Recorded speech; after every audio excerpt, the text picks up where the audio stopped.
Oke, baik. Bertemu lagi dengan saya. Seminggu yang lalu saya katakan ini pursuing yang keempat untuk worship, ini terakhir. Tapi beberapa hari yang lalu Bapak Rohani chat saya, sampai tanggal 28 ya. Jadi minggu depan masih akan ada pursuing through worship yang kelima. Jadi dan saya katakan saya nggak pernah mengatakan tidak kepada instruksi dari Bapak Rohani karena saya tahu Bapak Rohani terhubung dengan kerajaan sorga dan perintah ini dari Bapa di sorga, maka saya selalu katakan siap dan kita akan terus belajar, masih 2 sesi lagi, dan karena itu saya mau memastikan kita semua bergairah dalam mendapat firman ini. Apa kabar semuanya? Luar biasa. Puji Tuhan. Seperti yang kemarin saya katakan ya, kalau kita lapar lalu kita masuk ke resto all you can eat, apa yang kita rasakan? Gairah, mau ambil semua. Begitu juga dengan firman. Kita lapar dan haus akan firman, kita bergairah mendapatkan firman pada hari ini. Amin. Masih dalam tema besar pursuing truth, dan kita masih merenungkan pursuing to worship, dan kali ini sesi yang keempat, minggu depan yang kelima. Pursuing truth. Tadi kita sudah membaca lampu pembimbing kita. Saya mengajak kita untuk sekali lagi kita mendeklarasikan, kita bangkit berdiri, kita hormati firman, sama-sama kita perkatakan Yesaya 6 ayat 8. 1, 2, 3. Lalu aku mendengar suara Tuhan berkata, siapakah yang akan kuutus dan siapakah yang mau pergi untuk aku? Maka sahutku, ini aku, utuslah aku. Amin. Silakan duduk saudara-saudara. Kita tadi membaca ayat ini betul-betul ngomong sama sorga begitu ya. Ini aku, utuslah aku. Kita baca dulu konteksnya.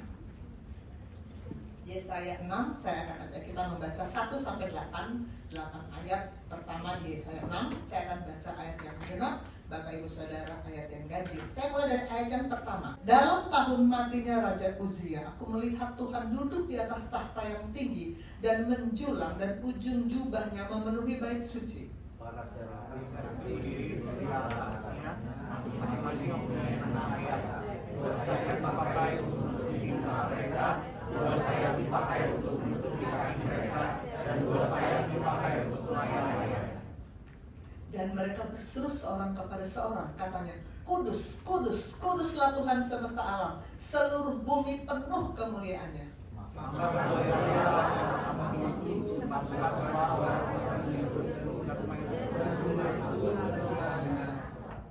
Lalu kataku, celakalah aku binasa, sebab aku ini seorang yang najis bibir, dan aku tinggal di tengah-tengah bangsa yang najis bibir, namun mataku telah melihat Sang Raja, yakni Tuhan semesta alam.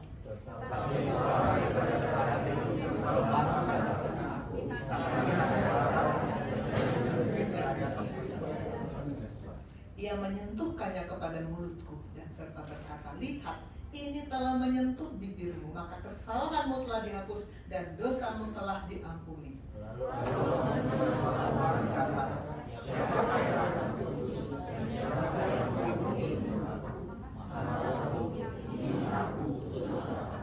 Amin.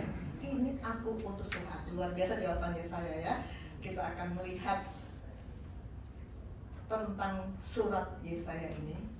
Ini saya dapat dari literatur. Kitab Yesaya menceritakan tentang nubuat penghakiman Allah atas dosa bangsa Israel, sekaligus janji keselamatan dan pemulihan. Dan dalam kitab Yesaya ini sangat fokusnya adalah Yesus Kristus sebagai Mesias. Dan kitab ini dibagi dalam 2 bagian besar. Pasal yang awal 1-39 tentang ancaman hukuman karena dosa dan pemberontakan umat Israel, sedangkan bagian yang kedua, pasal 40-66, ini menceritakan tentang janji pembebasan dan langit baru, bumi baru. Ini dari literatur.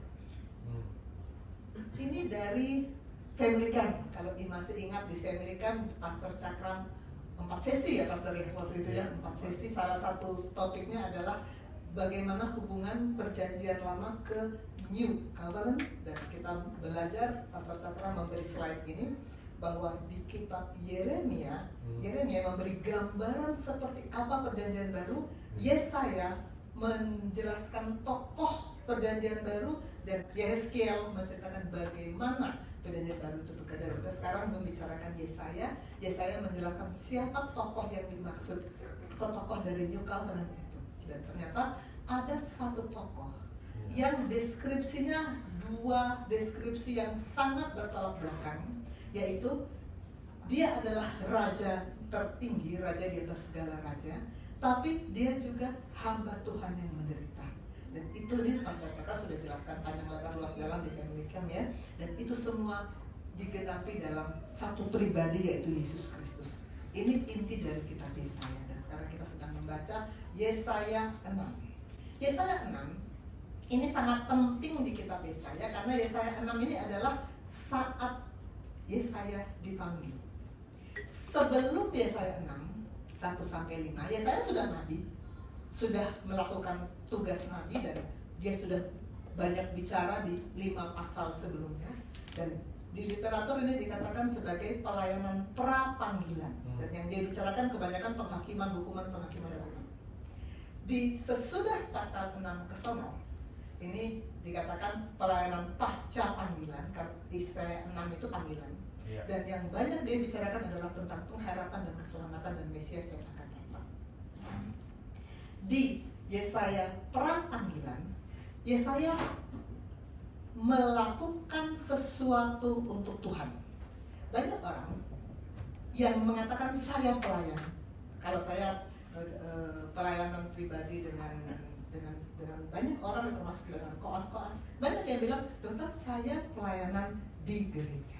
Saya kok pasien-pasien, dokter saya pelayan di gereja saya majelis, saya pemain musik, saya ini, saya itu. Pelayan dalam masa pra-panggilan adalah melakukan sesuatu untuk Tuhan. Kita banyak sekali orang percaya merasa saya pelayan, maka saya melakukan sesuatu untuk Tuhan. Kalau kita sudah tahu arti dari hubungan itu, arti dari panggilan itu, maka pernyataan kita berbeda. Saya melakukan sesuatu yang dari Tuhan untuk kemuliaan Tuhan. Kalau kita melakukan sesuatu untuk Tuhan karena saya mampu, saya punya bakat, saya mau dipakai Tuhan, saya mampu, saya punya bakat, Tuhan butuh saya. Orang yang di posisi pramanggilan akan mengatakan Tuhan butuh saya. Maka saya pernah cerita di gereja lama, praise and worship begitu hebat, timnya begitu luar biasa. Tapi begitu selesai praise and worship, hamba Tuhan naik mimbar menyampaikan firman, apa yang dilakukan oleh tim praise and worship itu? Satu-satu jalan keluar. Entah makan, entah apa, keluar mereka.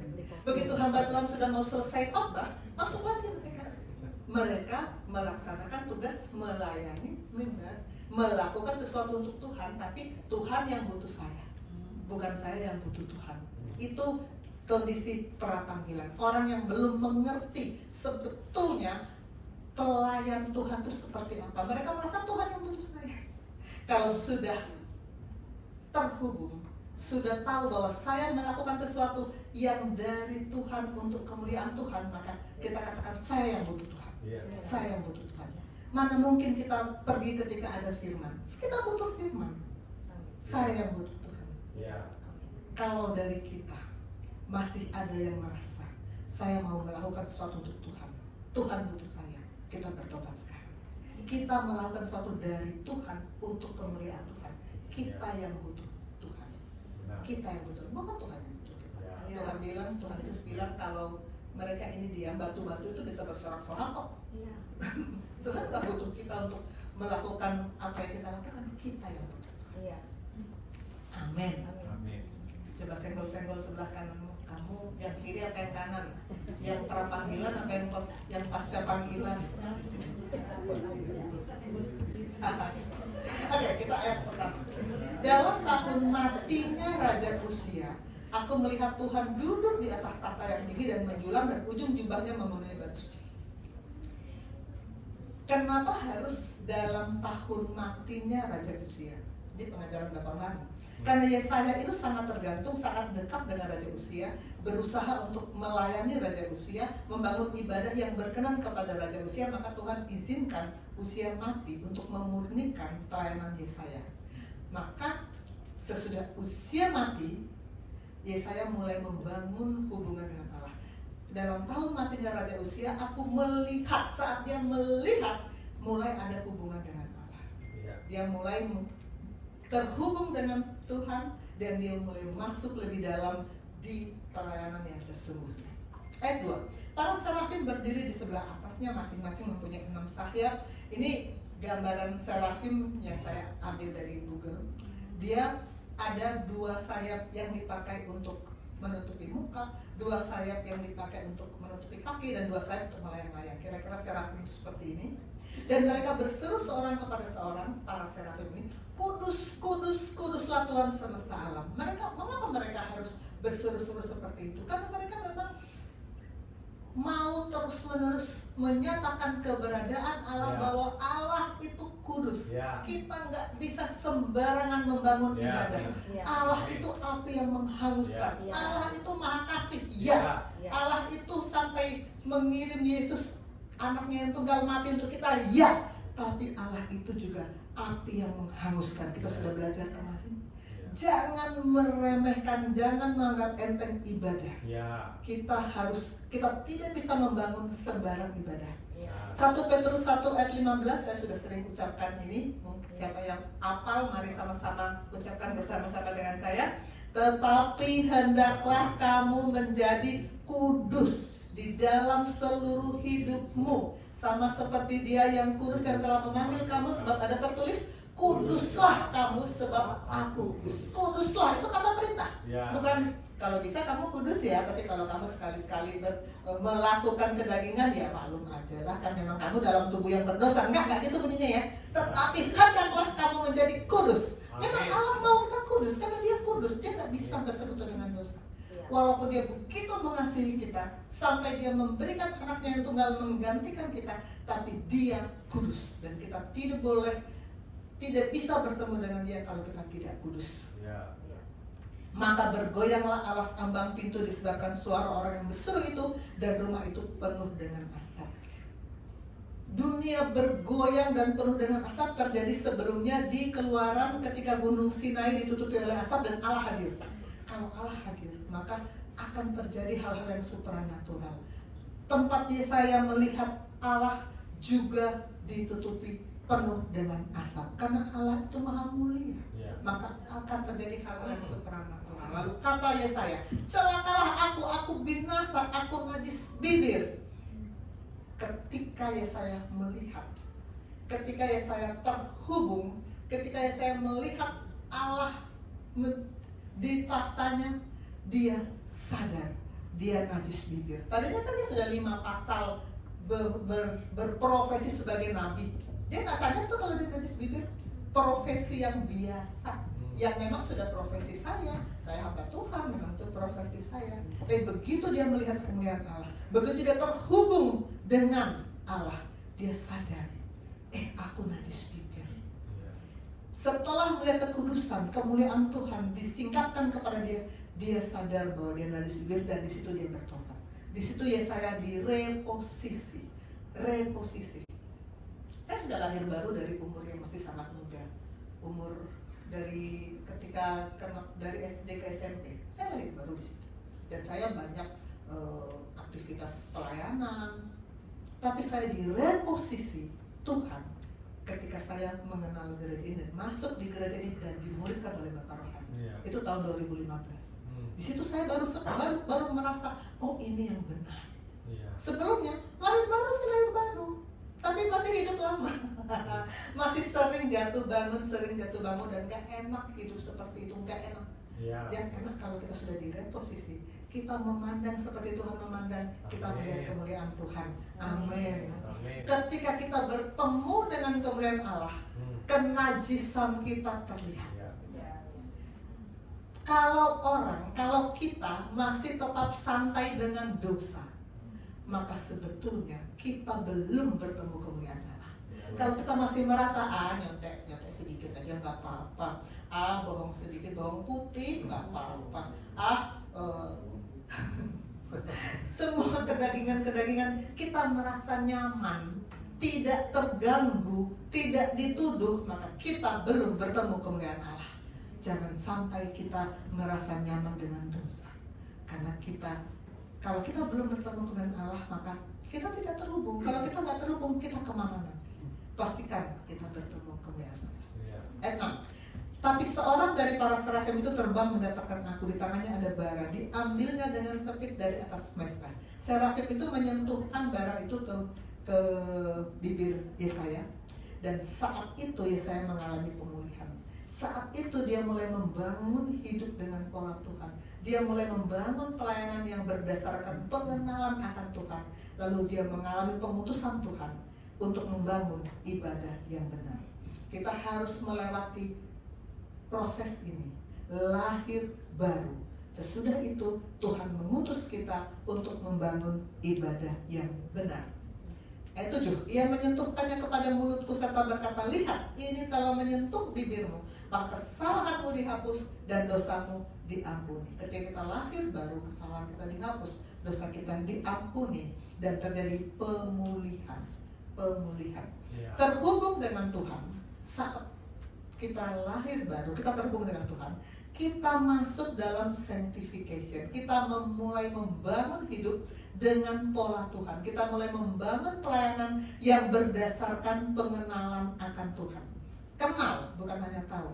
Kita mengalami pengutusan Tuhan untuk membangun ibadah yang benar, ibadah yang berkenan. Ini harus dimulai dari pemulihan. Saat kita lahir baru, kesalahan kita dihapus, dosa kita diampuni. Lalu Tuhan berkata, siapakah yang akan kuutus? Siapa yang mau pergi untuk aku? Maka sahut Yesaya, ini aku, utuslah aku. Ini saya kagum dengan spontanitas Yesaya. Dia gak bilang gini, Tuhan, aku pikir dulu seminggu ya Tuhan. Aku kan pada dasarnya orang sibuk. Aku pikir dulu ya, aku bisa jawab apa enggak jawab pertanyaan ini. Enggak, dia langsung bilang, langsung jawab, ini aku, utuslah aku. Ketika Yesaya mengalami pemulihan, dia diutus. Dia diutus. Makanya di akhir ibadah kita, Bapak Rohani selalu berkata, ini bukan doa penutup, tapi doa pengutusan. Akhir ibadah adalah doa pengutusan, karena ibadah itu nggak berakhir. Ibadah itu 24 jam sehari, 7 hari seminggu, nggak berakhir. Terus kita afodah, masih ingat afodah di Pursuing True Worship part pertama, afodah 24 jam sehari, 7 hari seminggu. Kita diutus, sesudah kita terima firman, kita diutus. Dan kita harus katakan, ya ini aku Tuhan, utus aku. God is calling. Will you answer? Siapakah yang akan kutus? Siapa yang mau pergi untuk aku? Tuhan memanggil. Jawaban kita apa? Jawaban manusia, jawaban orang percaya bisa 3. Pertama, Tuhan ini aku nggak mau. Siapa yang jawab ini? Kalau ada ikan besar, ada seorang yang mau masuk ke mulutnya, anak sekolah minggu pasti tahu. Ini siapa? Saya agak ketika menyadari banyak orang kasih namanya Yunus. Di rumah sakit saya aja ada 3 nama Yunus yang saya kenal, yang saya nggak kenal mungkin tambah lagi, supir saya juga nama Yunus. Kenapa ibu-ibu suka ngasih nama anaknya Yunus? Padahal Yunus ini ternyata seorang yang bilang, ini aku nggak mau. Kenapa nggak kasih namanya saya? Kita baca Yunus 1:1-3. Siapa ketua 66? Ya, pegang mic biar kenal ya. Ini ketua 66 namanya Brian. Hai Brian, silakan baca sambil berkenalan. Sebelumnya salam kenal semuanya, saya Brian yang merupakan ketua PD6. Saya izin membacakan datanglah firman Tuhan kepada Yunus bin Rifal. Demikian bangunlah, pergilah ke Niniwe, kota yang besar itu, berserulah terhadap mereka, karena kejahatannya telah sampai padaku. Tetapi Yunus bersiap untuk melarikan diri ke Tarsis, jauh dari hadapan Tuhan. Ia pergi ke Yakob dan mendapat di sana sebuah kapal yang akan berangkat ke Tarsis. Ia membayar biaya perjalanannya lalu naik kapal itu untuk berlayar bersama-sama dengan mereka ke Tarsis jauh dari hadapan Tuhan. Iya, terima kasih, silakan duduk. 2 kali disebut jauh dari hadapan Tuhan. Yunus merasa sudah berhasil, bisa jauh dari hadapan Tuhan. Dia mau melarikan diri dari Tuhan, mana bisa. Ada kalimat yang saya ingkari, dia membayar biaya perjalanannya. Minggu lalu kita bicara tentang kalau kita kenal Tuhan, kita tidak ragu-ragu bayar harga. Begitu kalimatnya begitu ya? Atau ngajarin Bapak Rohani, kalau kita kenal Tuhan, kita nggak ragu-ragu bayar harga. Lalu ada orang percaya bilang gini, aku nggak mau bayar harga. Aku pernah ada koas menanyakan saya begitu, dokter, kenapa kita harus bayar harga? Kenapa kita harus menderita? Kenapa kita harus banyak berkorban? Kenapa kita harus pikul salib untuk ikut Tuhan? Banyak orang yang hanya melihat hal-hal penderitaannya. Saya nggak mau bayar harga.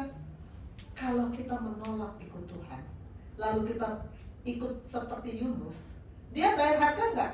Bayar harga juga, dia membayar harga perjalanannya. Bahkan percayalah, bayar harga kalau lari dari Tuhan jauh lebih besar daripada bayar harga kalau kita ikut Tuhan. Bahkan bukan cuman selama kita di dunia kita bayar harga, di kekekalan pun kita bayar harga. Kita akan bertemu dengan satunya lagi selama-lamanya di tempat satunya lagi itu.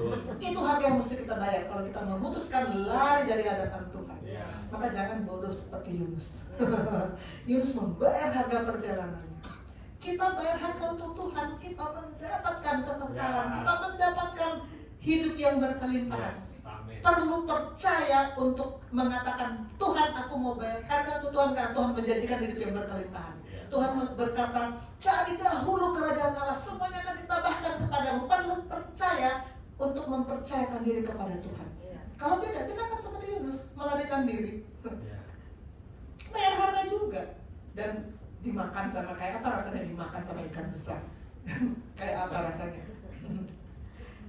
Banyak orang bilang, aku bukannya nggak mau, tapi aku nggak bisa, aku nggak ada bakat di situ, aku masih, tabunganku masih sedikit, aku masih terlalu muda. Begitu banyak alasan untuk mengatakan tidak mau karena tidak bisa.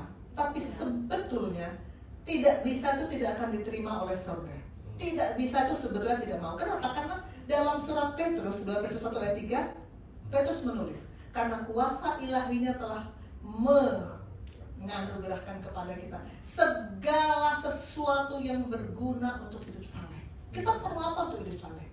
Semua sudah dianugerahkan. Tidak ada alasan untuk bilang, bukannya aku nggak mau, aku nggak bisa. Nggak ada alasan. Sudah dianugerahkan segala sesuatu, tinggal mau. Lalu ikut Tuhan. Jangan ke Yunus-Yunusannya. Kedua, model kedua. Kalau ada semak yang menyala-nyala, kita pasti, anak sekolah yang pasti tahu ini siapa? Musa. Tuhan, ini aku, tapi utus orang lain. Musa itu luar biasa. Kalau kita mengikuti perjalanannya selama 40 tahun membawa bangsa Israel yang tegar tengkuk itu, luar biasa sabarnya, luar biasa lembutnya, luar biasa patuhnya. Tapi sebelum dia memutuskan untuk taat, dia sempat ngeyel juga loh. Kita baca Stephen ya. Ini koordinator rohani di IPD 66. Silakan baca. Keluaran 4 ayat 11 sampai 15. Tetapi Tuhan berfirman kepadanya, siapakah yang membuat lidah manusia? Siapakah yang membuat orang bisu atau tuli? Membuat orang melihat atau buta? Bukankah aku, yakni Tuhan? Oleh sebab itu pergilah, aku akan menyertai lidahmu dan mengajar engkau apa yang harus kau katakan. Tetapi Musa berkata, Tuhan, utuslah kiranya siapa saja yang patut kau utus. Tuhan, kalau Pastor Rio sharing ayat ini, dia selalu Tuhan. Kalau misalnya kata Pastor Rio suka bilang gini, kalau Koas disuruh dokter Susan ke pasien, lalu Koas bilang gini, dokter, pasti itu artinya nggak mau kan? Lalu tinggal saya pelototin, tinggal bilang udah, kamu nggak usah di sini, ngapain kamu di sini? Tuhan, Musa tadinya ngeyel, Tuhan, suruh siapa saja yang kau utus. Ini aku Tuhan, tapi yang diutus orang lain aja. Banyak orang percaya seperti itu kan? Kan alasannya sih klasik. Karena aku, kalau Musa kan aku gagap, tapi Tuhan bilang siapa yang bikin lidahmu? Siapa yang mengajar engkau apa yang harus kau katakan? Siapa? Kan Allah sendiri. Jangan ke Musa-musaan. Jangan ke Yunus-yunusan, jangan ke Musa-musaan. Sekarang kita lihat versi ketiga, Yesaya. Jawaban Yesaya luar biasa. Ini aku, utus aku. Kita harus seperti ini. Kita harus bilang, ku jawab ya. Harus jawab begitu. Ku jawab ya.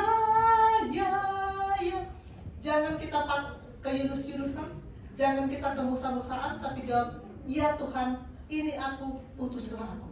Siapa yang berani mengatakan itu?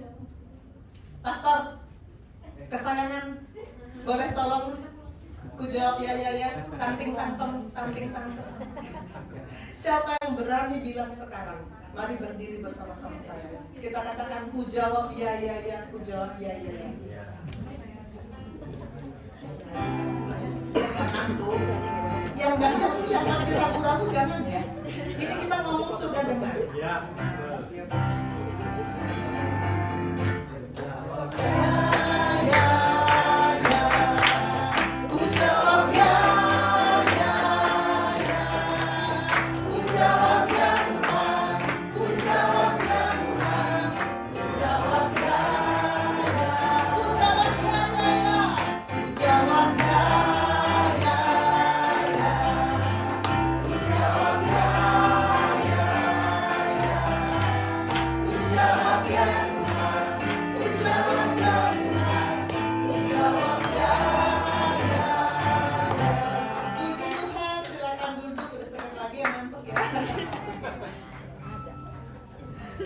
Ku jawab ya. Saya sungguh puji Tuhan semua berdiri. Gak ada yang ragu-ragu. Maka kita akan membangun ibadah yang berkenan kepada Tuhan. Amin. Gak usah tanya lagi ya, semua sudah jawab ya. Gak tanya lagi, kamu seperti Yunus apa seperti Musa, semua sudah jawab. Ku jawab ya. Kita pursuing to worship. Ini sekarang kita yang seri keempat ya. Di seri pertama kita sudah belajar what. Ini saya cepat saja. Dan kita sudah belajar kejarlah ibadah. Dan kita sudah belajar avodah, sakah. Kita sudah belajar Lateria, Eusebia, dan Preskia. Kalau ada yang lupa-lupa mau dengar lagi, di YouTube ada rekamannya. Lalu masih what di sesi yang kedua. What dari Yohanes, roh dan kebenaran. Roh dan kebenaran, kita sudah belajar 3 tahap pembenaran. Kita juga sudah belajar bagaimana pohon dan kita rantingnya, kita righteousness, dan baru ibadah lahir dari righteousness. Sekali lagi kalau sudah lupa, tinggal lihat rekamannya. Lalu kita masuk di why, kita sudah lewatin why. Kenapa kita harus mengejar ibadah yang benar? Karena Allah adalah api yang menghanguskan. Kita sudah belajar bagaimana Usa, bagaimana Nadab dan Abihu mati karena mereka tidak menghargai kekudusan Allah. Karena itu kita harus beribadah kepada Allah menurut cara yang berkenan kepadanya. Jangan sampai kita tidak berkenan. Saya panggil Talita. Selalu saya kalau sharing begini dari sharing Komsel ya, karena waktu Talita sharing di Komsel, saya katakan saya puji Tuhan. Dia mendengar 3 sesi tentang pursuing to worship, dan dia sharing di Komsel, dan saya mau Talita supaya masuk TV kita turunkan ya. Oke, silakan. Iya, shalom, selamat pagi semuanya. Terlalu semangat Kak. Jadi dari Komsel kemarin saya sharing sebenarnya agak lupa ingat, tapi intinya adalah dari semua sesi yang sudah disampaikan bahwa untuk mengejar pada ibadah yang berkenan itu kita nggak bisa nge-skip satu tahap pun. Semuanya itu harus dilakukan. Kalau kemarin ada 4 ya Kak, yang terhubung 5, makasih Kak Felix. Ada 5 dan nggak bisa cuma 1 doang. Saya terhubung sama Tuhan, saya punya hubungan, saya udah lahir baru lalu selesai gitu. Sisanya akan datang kepada saya secara ya udah cuma-cuma aja gitu, karena saya kan udah kayak yang tadi mungkin disampaikan sama mama, saya udah lahir baru gitu. Saya ya udah gitu, setelah itu saya kayaknya ya udah tinggal longkang kaki, santai-santai aja, chill-chill aja gitu kan, ya kayak gak usah terlalu banyak kegiatan gitu. Kayaknya udah punya hubungan sama Tuhan, udah lahir baru gitu. Terus ya udah, ya nggak ada usaha gitu. Makanya tadi kan di firman Tuhan yang baru sampaikan aja bahwa ada harga yang harus dibayar gitu. Setelah kita lahir baru itu kita nggak cuma duduk di ibadah, bahkan duduk di ibadah 2 jam dengerin firman Tuhan lalu rasa itu udah cukup buat saya hari ini dalam sepanjang 1 minggu ini, semuanya udah terbayar gitu dengan 1 kali saya ibadah. Tapi setiap hari saya harus bayar itu terus gitu. Setiap hari, setiap jam, setiap menit, setiap detik yang saya punya itu harusnya saya pakai untuk membayar itu semua gitu. Saya harusnya bekerja sekeras itu untuk bisa mendapatkan ibadah yang berkenan sama Tuhan gitu. Saya harusnya bisa kerja sekeras itu, kayak kalau kita lihat di hal-hal duniawi, kayak saya kerja sekeras itu untuk dapat duit gitu. Saya kerja sekeras itu untuk bisa beli rumah, beli mobil, beli barang-barang yang saya mau. Tapi harus punya pola itu yang sama ke Tuhan gitu. Saya mau kerja sekeras itu untuk bisa mencapai pada ibadah yang berkenan. Saya mau kerja sekeras itu buat bisa mendapatkan kebenaran itu, bisa bertemu dengan pribadi Tuhan itu sendiri, dan kehidupan saya itu bukan cuma sekedar ya udah saya udah ketemu Tuhan itu, saya udah bertemu dengan Dia terus, lalu nanti cabang-cabangnya itu akan tumbuh sendiri gitu. Nggak bisa, saya harus terus-menerus memberikan nutrisi yang sehat untuk akar itu untuk bisa bertumbuh gitu. Pohon itu untuk bisa bertumbuh terus-menerus, saya butuhkan firman gitu. Saya butuhkan firman dan pribadi Tuhan. Maka di awal tadi yang juga sampaikan, justru saya yang butuh Tuhan, bukan Tuhan yang butuh saya. Dalam semua pola kehidupan apapun, dalam pelayanan, dalam kehidupan saya sehari-hari, dalam keluarga, dalam saya berteman, dalam saya dimanapun saya berada, saya harus punya pola yang sama gitu, bahwa saya harus bekerja terus-menerus untuk bisa mencapai pada ibadah yang berkenan gitu. Jadi bukan saya terima Tuhan lalu saya ongkang kaki lalu selesai gitu, nanti saya di kehidupan terakhirnya kalau saya udah masuk surga gitu, saya aman aja gitu, kayak dapat golden ticket gitu, sekali jalan selesai gitu. Tapi nggak bisa, orang yang dapat golden ticket aja nanti di ujung perjalanannya dia harus bekerja lagi untuk menyatakan bahwa dia tuh worth untuk dapat golden ticket itu dia layak untuk dapat golden ticket itu, dan dia tunjukkan dengan kerja keras dia gitu. Itu aja. Puji Tuhan, beri kemuliaan Tuhan. Kita nggak bisa. Yang penting kita sudah terima Yesus, sudah. Yang penting terima Yesus masuk surga, sudah. Tidak. Kita harus masuk pada sanctification, dan di situ kita akan terus hidup dalam roh dan kebenaran. Kita lanjut. How. Sekarang kita masuk pada how. Kemarin kita sudah berkenalan dengan 5 item ini. Hubungan, kehidupan roh, berlatih disiplin konsisten. Sekarang kita akan mendalami yang pertama, hubungan. Tadi kita sudah baca Notes Pembimbing, saat Yesaya terhubung, maka terjadilah pelayanan yang berkenan. Kita sudah membaca Ibrani 12 ini minggu lalu. Karena kita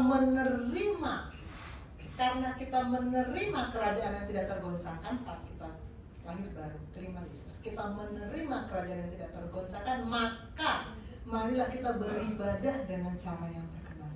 Karena kita terhubung, saat kita menerima kita terhubung, maka kita harus beribadah dengan cara yang berkenan. Ingat minggu lalu ilustrasi tentang Ratu Esther. Kalau dia ketika menghadap Raja Asveros, raja tidak berkenan, dia mati. Dia mati. Karena raja mau mengulurkan tongkat, maka dia hidup. Kalau kita menghadap Allah dengan cara yang tidak berkenan, Allah itu api yang menghanguskan.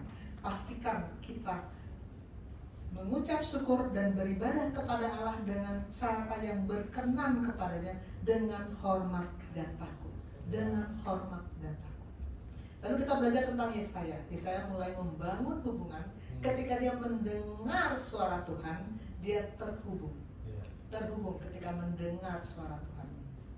Anak-anak 66, kalian sudah tahu saya setahun yang lalu ya? Mereka belum 6, 7, 8 kan? Kalian tahu saya ngajar kalian.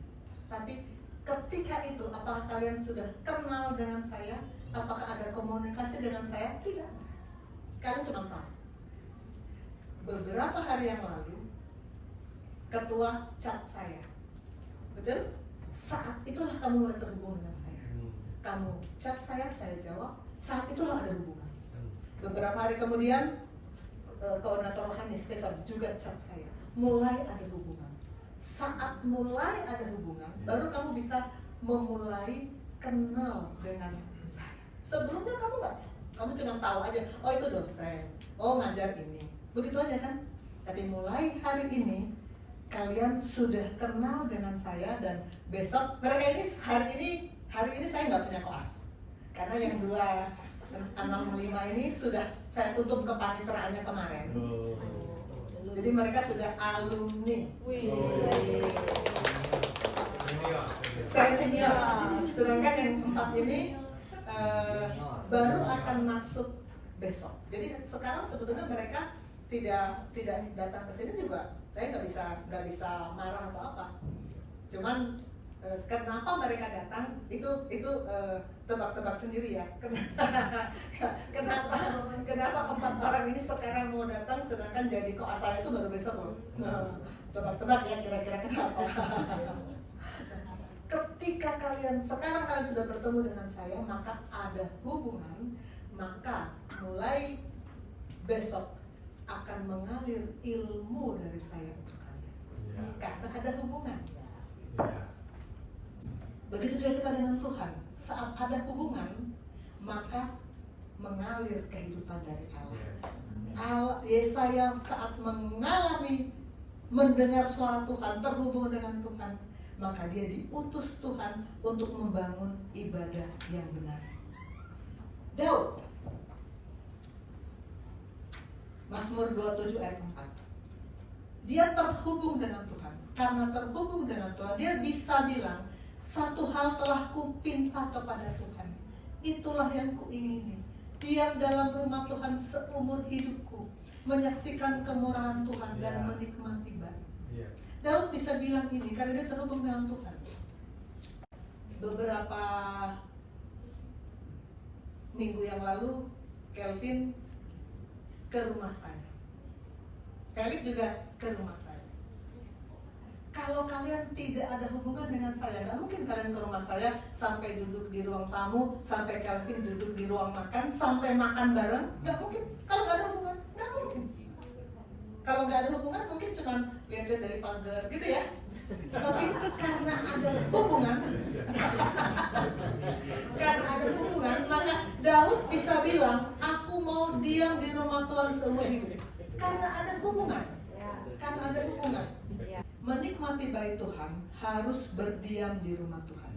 Ini pengajaran Bapak Rohani. Harus ada hubungan dengan Tuhan. Baca Alkitab tanpa hubungan dengan Tuhan nggak ngerti. Ini cerita Felix waktu belum masuk IPD Koja. Baca Alkitab karena disuruh sama mama papanya. Ngerti kagak? Kagak. hanya menambah pengetahuan. Saat kita baca Alkitab, oh kita tahu Daud itu raja Israel. Oh kita tahu Saul itu raja pertama, itu juga belum tentu tahu ya. Tapi hanya pengetahuan.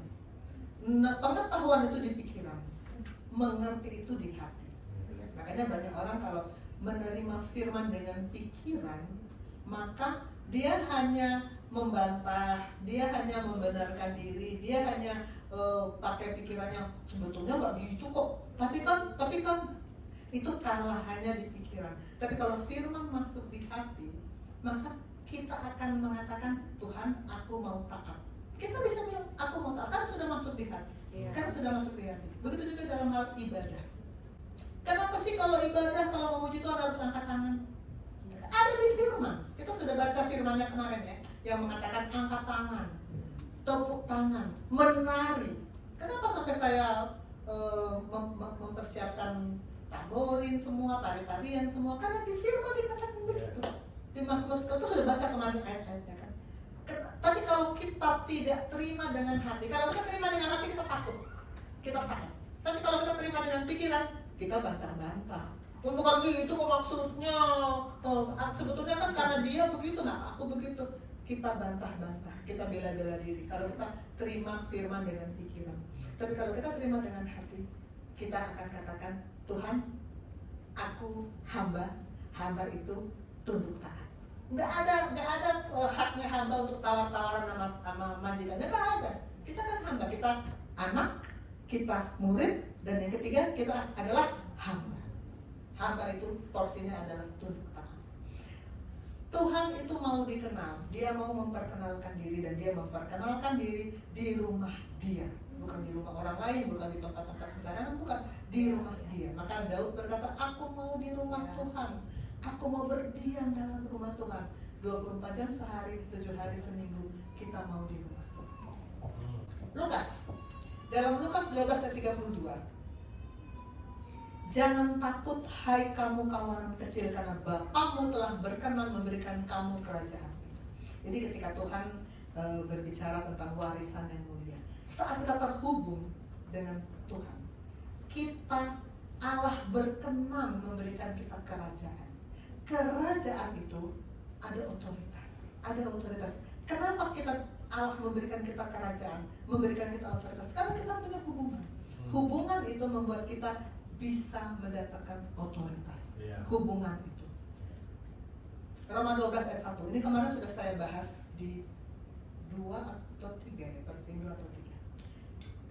Karena itu saudara-saudara, demi kemurahan Allah aku menasihkan kamu supaya kamu mempersembahkan tubuhmu sebagai persembahan yang hidup, yang kudus dan berkenan. Ini respon terhadap hubungan.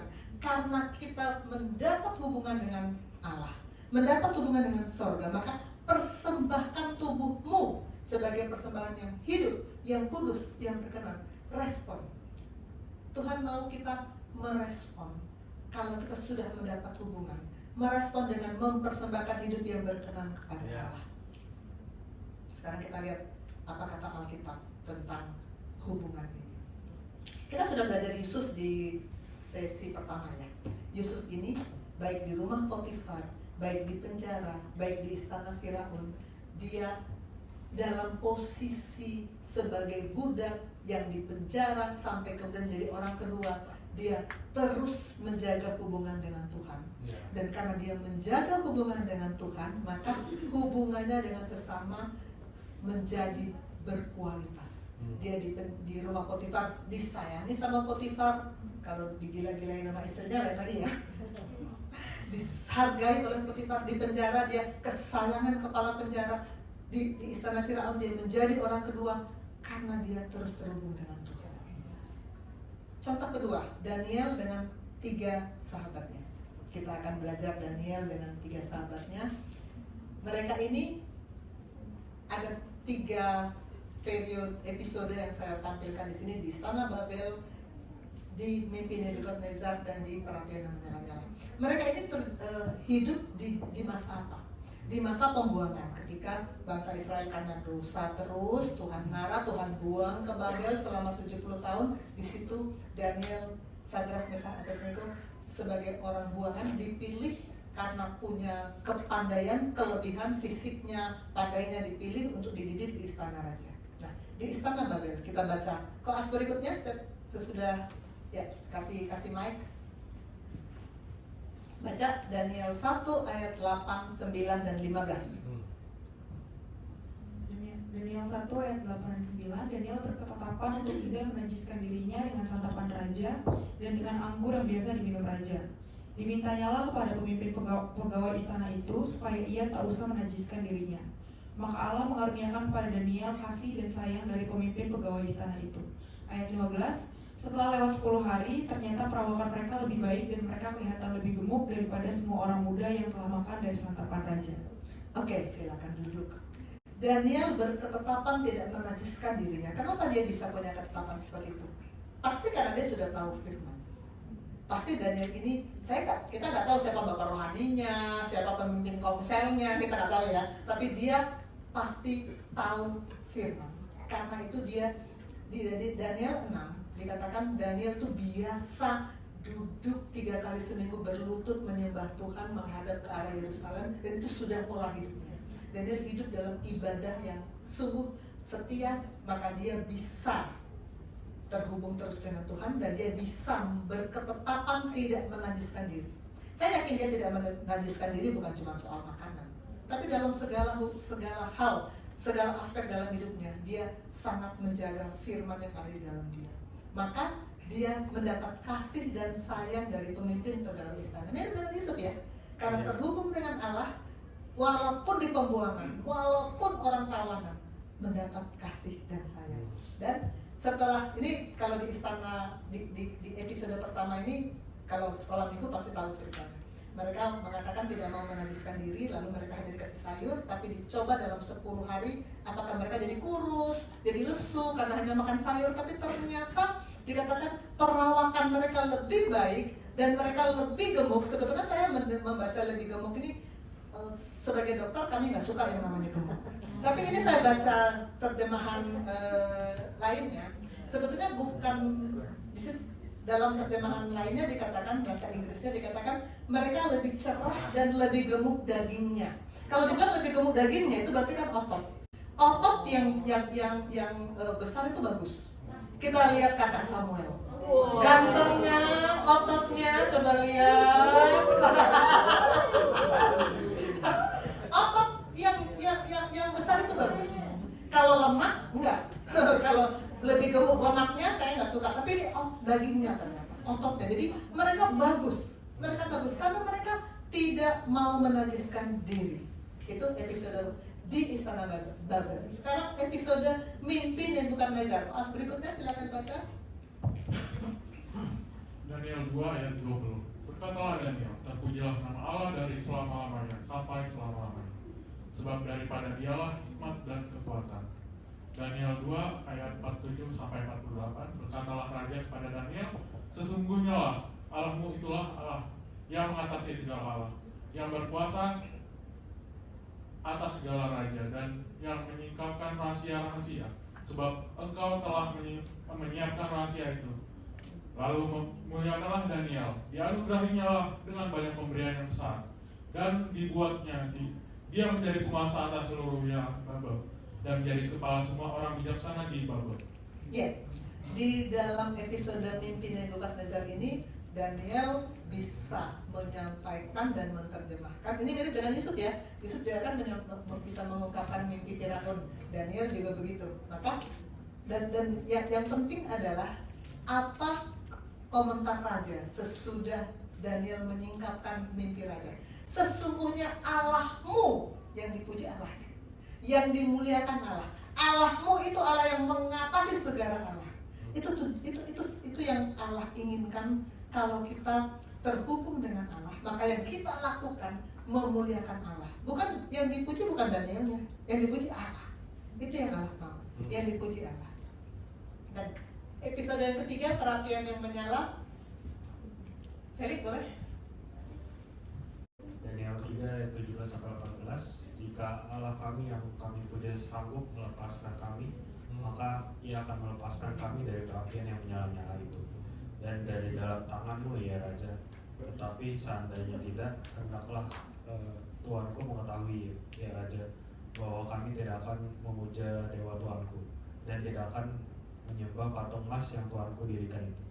Daniel 3 ayat 28. Berkatalah Nebukadnezar, terpujilah Allahnya Sadrak, Mesak, dan Abednego.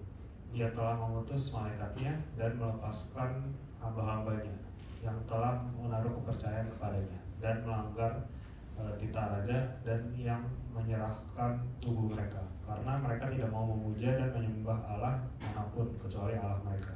Ya, terima kasih, silakan duduk. Sebetulnya ini pernah sekelumit ini pernah saya bahas di sharing yang sebelumnya. Bagaimana Sadrak, Mesak, dan Abednego berkata, Allah kami sanggup menolong kami. Tapi kalaupun dia tidak menolong kami, kami tidak akan menyembah patung itu. Ketika itu saya membandingkan dengan mama saya yang ketika itu sudah mendekati ajalnya.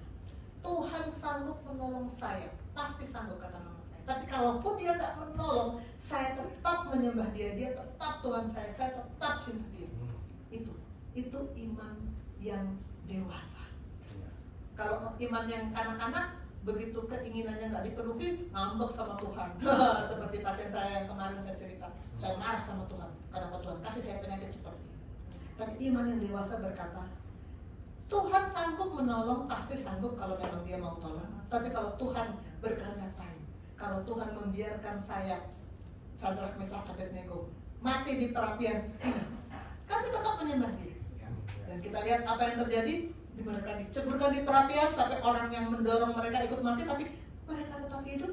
Bahkan ada 4 orang di situ. Dan yang penting apa komentar Nebukadnezar? Terpujilah Allahnya Sadrak, Mesak, Abednego. Allah yang dipuji. Ketika Daniel mengungkapkan mimpi, Nebukadnezar berkata, terpujilah Allahnya Daniel. Ketika Sadrak, Mesak, Abednego diselamatkan dari perapian yang menyala-nyala, Nebukadnezar berkata, terpujilah Allahnya Sadrak, Mesak, Abednego. Tujuan Tuhan adalah untuk kemuliaan Dia. Hidup kita adalah untuk kemuliaan Dia. Dan kita lihat di sini, saat mereka menjaga terus hubungan dengan Tuhan, maka hubungan dengan sesama juga menjadi maksimal. Juga mereka menghasilkan yang terbaik dalam hubungannya di Istana Babel, di perapian yang menyala-nyala, yang dimuliakan Tuhan, yang dimuliakan Tuhan. Kemarin dalam Komsel, Pastor Jerry menyampaikan kalimat yang sangat memberkati buat saya. Hubungan dengan Allah dan dengan sesama ini, sebetulnya apa sih ininya, esensinya? Esensinya kualitas kita menjadi maksimal kalau kita terus terhubung dengan Allah. Kualitas kita dalam hubungan dengan sesama menjadi maksimal kalau kita terus terhubung dengan Allah. Yusuf menjadi kesayangan kepala penjara, Yusuf menjadi kesayangan Potifar karena dia terhubung dengan Allah. Sadrak, Mesak, Abednego menjadi kesayangan, diangkat oleh Nebukadnezar, diberi kedudukan tinggi karena mereka terus terhubung dengan Allah. Dan kemarin saya mengatakan begini, saya buktikan juga ini dalam kehidupan murid-murid saya. Mereka yang terhubung dengan Allah lebih baik mutunya dari yang tidak terhubung. Kemarin saya USG, lalu koas yang di sebelah saya tanya, kandung empedu yang mana? Coba tunjuk. Dia nggak bisa tunjuk. Lalu Kevin lewat. Saya langsung tarik, Kevin, coba kamu tunjuk, mana kandung empedu. Dengan cepat dia tunjuk dan benar. Saya bangga. Karena anak Tuhan harus begitu, harus best quality. Iya, ketika mereka berdua ini ada ujian mempresentasikan kasih. Dan saya harus katakan bahwa performa mereka, saya bukan memuji karena saya tapi memang betul, kualitasnya beda. Semua yang hadir di situ melihat kok bagaimana yang mereka tampilkan, baik Felix maupun Kelvin pada ujian yang berbeda, masing-masing maju sendiri-sendiri. Tapi dua-duanya dibandingkan dengan yang maju saat itu, dua-duanya terbaik. Karena terhubung dengan Allah. Terhubung dengan Allah, maka hubungan kita dengan sesama menjadi best quality. Terhubung dengan Allah, maka semua potensi yang ada pada kita maksimal di tangan Tuhan. Amin. Jadilah maksimal, terhubung dengan Allah. Ini Komsel kami. Oke. Yang kedua, kehidupan dan kebenaran, ini minggu depan. Yang ketiga, berlatih juga minggu depan. Yang keempat, disiplin juga minggu depan, karena sudah waktunya sudah mau habis. Yang kelima, konsisten juga minggu depan. Saya panggil ke depan, Kevin dan Felix, silakan maju. Karena mereka ini kemungkinan besar dalam 10 minggu di depan tidak bisa kesini lagi karena mereka akan masuk di stase yang menurut cutting, menurut kelas-kelas yang sebelumnya adalah stase yang sangat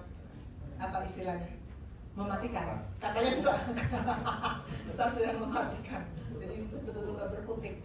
Karena itu sekarang walaupun mereka sudah bukan kelas IPB Koja, mereka tetap punya kerinduan untuk sharing dan mungkin juga sih karena ini terakhir, mungkin juga ada yang mau mereka sampaikan kepada jemaat semua. Ya, siapa duluan silahkan.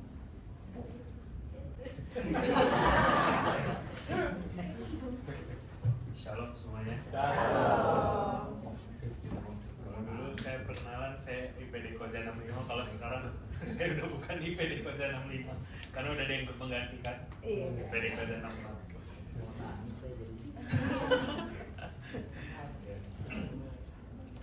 Oke, saya mau sharing dulu. Ini sebenarnya sharing dari Komsel tentang yang tadi ya, bagaimana membangun ibadah yang benar, yang ada 5 poin. Poin pertama ya, hubungan dengan Allah dan sesama. Tadi udah disebutkan juga dengan Talita. bilang kalau mau hubungan dengan Allah yang benar tuh harus lahir baru. Tapi lahir baru tuh bukan akhir, melainkan itu awal. Karena kalau abis lahir baru ya habis itu kehidupannya masih kehidupan lama ya ngapain lahir baru gitu. Sama aja.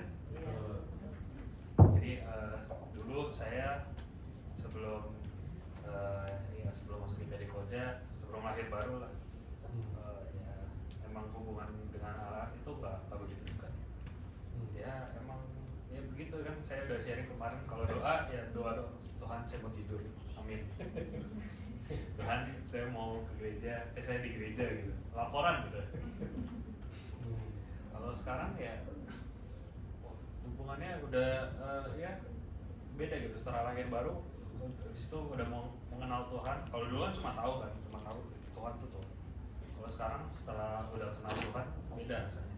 Saya tahu ke gereja itu ada tujuan, dan ke gereja itu ya tujuannya ya apa, mengejar kebenaran. Firman juga dengan hampir setiap hari saya udah baca firman, beda. Kedua itu ada kehidupan roh dan kebenaran. Dan ya ternyata saya juga belajar gitu, ada ibadah tuh ternyata ada yang berkenan dan tidak berkenan. Yang berkenan ya, tapi maksudnya ibadah ada yang berkenan dan tidak berkenan itu masing-masing diri ya, mau menerima ibadah atau tidak. Maksudnya gimana? Kalau ya kita ibadah nih setiap hari Minggu, terus kita nyanyi-nyanyi lagu semua, wah happy semua kan, dengan emosi, tapi pikiran kita kosong, hati kita juga kosong gitu. Kayak habis ibadah dengar firman, habis itu pulang ke rumah lupa lupa firmannya itu apa, nggak didalamin gitu, nggak direnungkan, terus mulai kehidupan daging lagi. Ya ngapain gitu? Kan ibadah tuh nggak cuma hari Minggu 2 jam doang. Ibadah tuh ya setiap hari, yang tadi Dr. Susan udah bilang 24 jam sehari, 7 hari seminggu, setiap hari ibadah.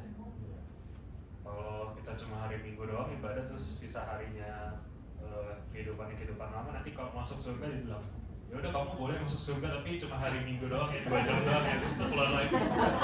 Mau gitu kan. Dulu juga ya dulu saya juga sebelum masuk di PD Koja ya udah gereja ya gitu kan, dengerin firman, dengerin doang ya, bukan dengerin beda sama merenungkan. Kalau dengerin ya dengerin aja. Kalau urusan dia bakal merenungkan, ingat atau taat dengan firman itu urusan belakang. Kalau dengerin, kalau merenungkan pasti taat melaksanakan firman.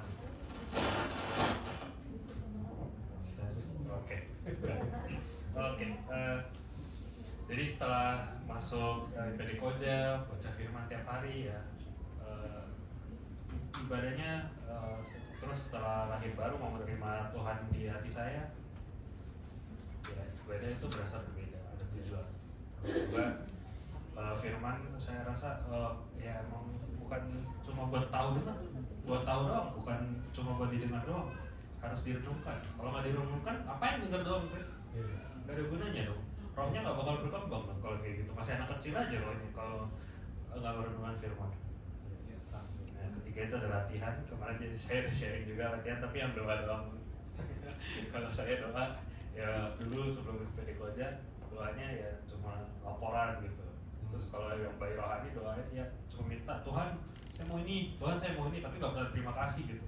Tuhan juga dengernya kesel kali kan, orang banyak minta tapi nggak ada terima kasihnya gitu. Nah setelah masuk PD Koja, setelah lahir baru, jadi terus juga setelah mau menerima Tuhan, saya rasa doa tuh ya saya selalu awali dengan bersyukur pada Tuhan. Terima kasih Tuhan, terima kasih atas berkatnya Tuhan. Dan juga udah mulai berani gitu mimpin doa, karena dulu kan doanya saya pendek-pendek gitu doang kan. Kayak kemarin kan saya ada kunjungan pasien bersama Pastor Jerry kemarin, ada Susan juga kemarin, Susan ada kunjungan lagi tuh hari Sabtu kemarin. Kalau sama Pastor Jerry kemarin saya ada diminta buat doakan pasien juga. Kalau untuk dokter Susan juga ada kan, jadi saya mulai berani gitu. Kalau saya yang dulu saya bakal aduh janganlah, malu saya doa pendek doang gitu, masa doanya nanti cuma Tuhan sembuhkan dia, terima kasih gitu. Kalau sekarang mulai berani ya walaupun nggak panjang-panjang amat juga doanya, tapi ya doa udah seperti berkomunikasi aja dengan Tuhan. Dan kalau latihan tuh ada 3 ya, tadi doa, firman sama persekutuan. Kalau firman ya kalau bayi rohani ya tadi ya saya udah bilang dengerin aja gitu, nggak direnungkan. Kalau ya udah, kalau saya dulu gitu saya denger firman itu pun juga setiap hari Minggu doang saya dengernya, dan itu cuma denger doang gitu. Ntar habis dari gereja ya lupa lagi gitu, tadi di gereja ngapain sih gitu. Kalau sekarang ya setiap pagi saya baca firman, itu pun saya ada saya renungkan gitu. Kemarin sebentar ada firman yang saya renungkan itu masuk banget sama keadaan saya.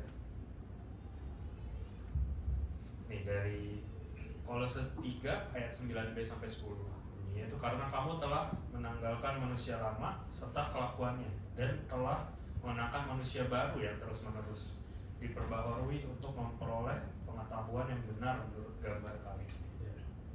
Jadi ya, wah emang benar kerasa ya kalau dibandingkan sebelum saya masuk ke Pentekoja gitu, ya rasanya kayak pakai kulit baru gitu, beda. Kayak gitu, ke baju baru ya. Tapi ya harus ada cara-caranya ya. Yang pertama tuh harus jujur mengakui kita tuh punya kebiasaan lama yang nggak baik gitu. Kalau nggak mau mengakui ya nggak bakal bertobat dong. Yang kedua, kita harus keluar dari lingkungan yang buruk. Kadang perlakuan buruk kita bisa dipengaruhi oleh lingkungan juga. Ya kalau nggak keluar dari lingkungan buruk, terus iman kita lemah, ya gimana mau berubah? Pasti sama terus. Yang ketiga, ya kita harus kenali pemicunya gitu. Misal kalau kita nyontek, berarti karena kita kurang persiapan dong ya, kurang belajar. Terus kalau kita misalnya berarti kita nyonteknya itu gara-gara kita kurang belajar. Kalau kita kurang belajar terus, ya kita nyontek terus dong. Kalau kita belajar, ya kita nggak mungkin nyontek, kan udah belajar. Kalau lupa mungkin. Tapi kalau lupa berarti belajarnya belum benar. Berarti yang dibenerin apa? Belajarnya. Betul. Iya. Oke. Yang ketiga itu ada persekutuan. Ya kalau ini ya, kalau yang bayi rohani ya persekutuan ya cuma tentang dirinya sendiri, egois. Kalau udah dewasa rohani ya persekutuan ya dan semuanya buat Tuhan gitu. Jadi kan saya dulu ada share juga, ternyata dulu saya ada pelayanan di gereja lama. Itu saya gara-gara yang saya pikirin pas pelayanan itu cuma satu gitu, mainnya bener, mainnya yang bagus, tampilnya harus bagus. Kenapa? Ya biar saya dikenal gitu kan, bagus nih mainnya gitu. Saya nggak mikirin tujuan akhirnya harusnya apa? Kalau pelayanan ya harusnya untuk Tuhan kan? Tujuan akhirnya. Nah itu dulu. Kalau sekarang walaupun saya pelayanannya banner di depan, walaupun saya dulu nggak bisa gitu kan, tapi kalau dengan sepenuh hati rasanya beda gitu. Rasanya kayak yang penting semuanya untuk kemuliaan Tuhan. Betul. Apalagi pas saya pertama kali masuk sini, saya bingung gitu kan, yang ternyata ada tarian, ternyata ada nyanyian, karena di gereja saya dulu nggak begitu. Terus setelah saya mengikuti, emang bener ya, ternyata ini ibadah asli itu, ibadah yang benar, ibadah yang sesuai, ibadah yang real tuh kayak gini. Kali ya, karena ada ayatnya juga. Yang ada keempat sama kelima saya gabung aja, disiplin dan konsisten. Karena kalau ya kan udah lahir baru nih, terus udah mengikuti cara-cara yang benar. Kalau nggak disiplin, nggak konsisten, masa ntar balik lagi dari kayak lama. Ngapain lahir baru gitu? Harus disiplin. Emang awal-awal emang agak susah. Baca firman tiap hari tuh kalau buat awal-awal ya, menurut saya tuh susah buat bangun pagi, sempetin waktu buat baca firman, bukan baca doang ya, merenungkan gitu, itu susah. Makanya kayak walaupun 10 minggu nih saya di PD Koja ya baru 3 atau 2 minggu, 3 minggu terakhir lah saya baru setiap hari tuh saya baca firman. Awal-awal cuma hari ini baca, ntar besok aduh capek, ntar besokannya lagi baca, ntar 2 hari lagi baru baca lagi karena capek gitu. Itu aja sharing dari saya. Sebetulnya yang saya paling bersyukur yang pernyataan terakhir. Akhirnya saya tiap hari baca firman. Sasaran utama saya tiap hari baca firman. Oke, silakan Kelvin. Shalom Bapak Ibu saudara semua. Mungkin saya menambahkan sedikit aja gitu. Tadi kan sudah khotbah kelima ya dok ya tadi ya. Jadi saya bersyukur bahwa saya melihat kami berdua dipakai Tuhan, dan tadi juga Felix di kesaksiannya yang kelima udah panjang lebar tuh ada yang tidak bisa di stop, tidak bisa dihentikan. Itu proses gitu dari minggu pertama, karena tadi 5 bagaimana kita membangun ibadah yang benar itu kan ada 5, dan itu 5-5-nya Dr. Susan ajarkan ke kami anak-anak kelasnya dalam 10 minggu itu. Bagaimana minggu pertama membangun hubungan, selanjutnya adalah membangun kehidupan roh, bagaimana berlatih, disiplin dan konsisten, dan yang sesuai yang disampaikan Kelvin tadi gitu. Dan itu yang kami lihat, dan akhirnya di minggu terakhir ini ya Bapak Ibu sekalian, teman-teman sekalian juga bisa lihat apa yang sudah kami sampaikan, apa yang kami alami, dan saya merasa bahwa di kemarin gitu pas hari terakhir Dr. Susan ngajak ayo kita pelayanan pasien, kita doa. Oh ya, saya nggak berpikir banyak, saya mau datang mendoakan pasien dengan apa yang saya punya gitu. Setelah saya sampaikan firman, saya doa, terus tiba-tiba di akhir pasiennya meneteskan air mata gitu. Saya nggak berpikir bahwa itu ngantuk ya, tapi karena jumlah air matanya lumayan banyak gitu, sampai dia gelap ke bajunya gitu. Dan saya tersentak, oh iya, ternyata Tuhan tuh bisa pakai lewat kita, lewat firman-Nya. Hanya dari firman, bukan hanya sih, tapi lewat firman-Nya, lewat doa, itu menyentuh pasien secara langsung gitu. Dan ya itu tadi, bagaimana Tuhan tuh, kalau saya menggambarkan Tuhan adalah api yang menghanguskan. Wujud Tuhan tuh digambarkan sebagai api. Bagaimana Tuhan datang ke Musa lewat semak yang terbakar, dan sifat dari api adalah menyebar. Kita nggak akan pernah bisa berhenti, dan kita nggak akan pernah bisa diam untuk tidak menyebarkan api itu ke orang lain juga. Dan yang terakhir adalah bagaimana dari Pastor Jerry kemarin bilang, ini bukan penutupan, ini bukan perpisahan, tapi ini pemutusan ke tempat yang baru. Walaupun banyak desas-desus, ini capek, di tempat kami selanjutnya capek, melelahkan, tapi saya percaya bahwa apa yang sudah didapat 10 minggu ini akan kami pakai, kami share, kami sebarkan ke yang lain juga. Dan buat jemaat Tuhan, terima kasih. Saya menyampaikan terima kasih, kami di sini sudah diterima dengan baik, sudah diajak bercanda, keluarganya juga dapat, dan saya percaya bahwa ini juga akan berlaku untuk IPD 66. Kalian akan senang gitu, bagaimana bisa dapat kekeluargaan di sini gitu. Itu saja dari kami berdua. Sekian, terima kasih. Berkenan kesenangan. Saya tadi bilang api itu mau terus menyebar, Jaga api Roh Kudus di dalam kamu. Terus lakukan apa yang kamu sudah biasa lakukan di sini, memberkati pasien-pasien di tempat kamu nanti ya. Oke, puji Tuhan. Saya undang Kalita dan pastor kesayangan. Kita akan masuk pada akhir dari sharing ini karena memang sudah waktunya. Sebetulnya untuk konklusi masih sama ya, 5 ini masih sedang kita renungkan terus, dan minggu depan kita akan masih melanjutkan how ini. Dan kita mau katakan kepada Tuhan bahwa kita mau mengejar ibadah yang berkenan kepada Tuhan. Basuh aku di dalam darah-Mu. Silakan pastor. Mari kita bangkit berdiri. Kita menyanyikan lagu ibadah yang berkenan.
Ibadah yang berkenan kepadamu. Ajar kami terus Tuhan, ajar kami terus. Dan kami mau mengalami bagaimana hubungan dengan Tuhan membuat hubungan kami dengan sesama menjadi berkualitas. Kami mau mengalami bagaimana kami terus dalam kehidupan roh dan kebenaran.